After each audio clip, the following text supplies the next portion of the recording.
ഇന്ന് അച്ഛന്റെ ഫോൺ ബസ്സിൽ വെച്ച് മറന്നു വെച്ചിട്ട് വന്നിരിക്കുകയാണ്. ഇവര് നമ്മുടെ വീട്ടിന്റെ അടുത്തുള്ള കുട്ടി കുരുന്നാളാണ് കേട്ടോ. രണ്ടുപേരും ഭയങ്കര ഫ്രണ്ട്സ് ആണ് കേട്ടോ. ഇന്ന് രാവിലെ എണിച്ചിട്ട് നേരെ പോയി ഒരു പല്ലുതേപ്പ് കഴിഞ്ഞതിന് ശേഷം അടുക്കളയിലോട്ട് കയറി. എന്നിട്ട് ഒരു കട്ടൻ ചായ വെക്കുകയാണ്. പഞ്ചസാര ഉപയോഗിക്കാതെ ഈ കാണുന്ന ശർക്കരയാണ് കുറെ നാളുകളായിട്ട് ഉപയോഗിക്കുന്നത്. അങ്ങനെ ഈ കട്ടൻ ചായയുമായിട്ട് ഞാനൊന്ന് പുറത്തു വന്ന് കുടിക്കുകയാണ്. അപ്പോഴാണ് നമ്മളൊക്കെ ശൂശു പോണ പോലെ അച്ഛൻ ശൂശു എന്ന് പറഞ്ഞിട്ട് ചെടികൾക്ക് വെള്ളം നനച്ചുകൊണ്ടിരിക്കുന്നുണ്ട്. പിന്നെ വിശന്നപ്പം നേരെ അടുക്കളയിലോട്ട് വന്നിട്ട് രാവിലത്തെ ഭക്ഷണം എടുക്കാൻ നിൽക്കുകയാണ്. അമ്മയില്ലാത്തതുകൊണ്ട് ഒന്നും ഉണ്ടാക്കി കഴിക്കാനും വയ്യ. അപ്പൊ ഇന്നലത്തെ കുറച്ച് വെള്ളച്ചോറും പിന്നെ കുറച്ച് തൈരും കുറച്ച് ഉപ്പും പിന്നെ തൊട്ട് നക്കാനും കൂട്ടാനും കൂട്ടുകറിയും കറികളൊന്നും ഇല്ലെങ്കിലും കുഴപ്പമില്ല, ഈ കാണുന്ന കണ്ണിമാങ്ങ മതി. അങ്ങനെ അതുമായിട്ട് ഡൈനിങ് ടേബിളിൽ വന്നിരുന്ന് കഴിച്ചുകൊണ്ടിരിക്കുന്ന സമയത്താണ് അച്ഛന്റെ ഫോൺ അച്ഛന്റെ ബസ്സിൽ മറന്നു വെച്ചു എന്ന് പറഞ്ഞിട്ട് വന്ന് നിൽക്കുന്നത്. ഞാൻ എന്നിട്ട് നേരെ ബസ് സ്റ്റാൻഡിലോട്ട് പോവാണ്. അങ്ങനെ ബസ് സ്റ്റാൻഡ് എത്തി, ഇനി ബസ് കണ്ടുപിടിക്കണം. അങ്ങനെ ബസ് കണ്ടുപിടിച്ചിട്ടുണ്ട്. ഇതാണ് നമ്മുടെ ബസ്. ആ വിദൂരതയിൽ ഹെൽമെറ്റുമായി നിൽക്കുന്നതാണ് നമ്മുടെ ബസ്സിലെ ഡ്രൈവർ മാമൻ. പിന്നെ അച്ഛൻ മറന്നു വെച്ചാൽ മൊബൈൽ ചോദിച്ചുകൊണ്ടിരിക്കുമ്പോഴാണ് ആൾ നീ ബൈക്ക് ഓടിക്കാനൊക്കെ തുടങ്ങിയ മൊബൈൽ വേണമെങ്കിൽ പൈസ തന്നാലേ തരുള്ളൂ എന്നൊക്കെ പറയണേ. ഞാൻ എന്നിട്ട് ആ മൊബൈൽ ഇങ്ങോട്ട് പിടിങ്ങി വാങ്ങിച്ചു. ഒരുപാട് വർഷങ്ങളായിട്ട് നമ്മുടെ ബസ്സിൽ ഓടുന്ന ആളാണ് കേട്ടോ. ഞങ്ങൾ സ്നേഹത്തോടെ മൊട്ടമാവാന്നാണ് കേട്ടോ വിളിക്കുക. ഞാൻ എന്നിട്ട് ബസ്സിൽ കയറി ഇരുന്നിട്ട് ട്രാക്ക് മാറ്റിയിടാന്ന് പറഞ്ഞിട്ട് പോവാണ്. അപ്പോഴാണ് ഞാൻ ഓർത്ത് എനിക്ക് ബസ് ഓടിക്കാൻ അറിയില്ലല്ലോ. പിന്നെ ആൾക്കൊരു ടാറ്റ കൊടുത്തിട്ട് ഞാൻ തിരിച്ച് അവിടെ നിന്ന് തിരിച്ച് വീട്ടിലോട്ട് വന്നുകൊണ്ടിരിക്കുകയാണ്. അങ്ങനെ വീടെത്തിയിട്ട് ഈ ഫോൺ അച്ഛന് കൊണ്ട് കൊടുക്കാൻ പോകുമ്പോഴാണ് അച്ഛൻ അവിടെ അടുക്കളയിൽ പണി ചെയ്തുകൊണ്ടിരിക്കണത്. എന്നിട്ട് ഈ ഫോൺ കൊടുത്തിട്ട് ഞാൻ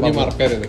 പിന്നെ ഉച്ചയായപ്പോൾ ഒന്ന് മുട്ട പൊരിക്കാനായിട്ട് അടുക്കളയിൽ കയറി നിൽക്കുകയാണ്. അങ്ങനെ മുട്ട പൊരിച്ചതിന് ശേഷം ഉച്ചക്കത്തെ ഭക്ഷണം റെഡി. ഇതാണ് എന്റെ ഉച്ചക്കത്തെ ഭക്ഷണം. ആ സാമ്പാറിന് കൂടെ ഒന്ന് തൈര് വെച്ചിട്ട് കഴിക്കാനാണ് എനിക്ക്. അങ്ങനെ അത് കഴിച്ചതിന് ശേഷം വൈകുന്നേരം ആയപ്പോൾ ഈ പിള്ളേർ കുറെ നേരമായിട്ട് ഏട്ടാ വേണ്ടി വിളിച്ചുകൊണ്ടിരിക്കണം. എന്താണെന്ന് ചോദിച്ചപ്പോൾ ബോൾ എന്തെങ്കിലും ഉണ്ടാന്ന് ചോദിച്ചു. കയ്യിലാണെങ്കിൽ ഒരു ബോളും ഇല്ല. ഇവര് വന്നപ്പോൾ തൊട്ട് ഇങ്ങനെ അടികൂടിക്കൊണ്ടിരിക്കേണ്ട. പക്ഷെ ഭയങ്കര ഫ്രണ്ട്സ് ആണ്. ഇവര് കളി കളിക്കാന്ന് പറഞ്ഞിട്ട് ഇവരെ വരുന്ന ചിരിപ്പിക്കാൻ വേണ്ടി പറയണം എന്റെ അടുത്ത്.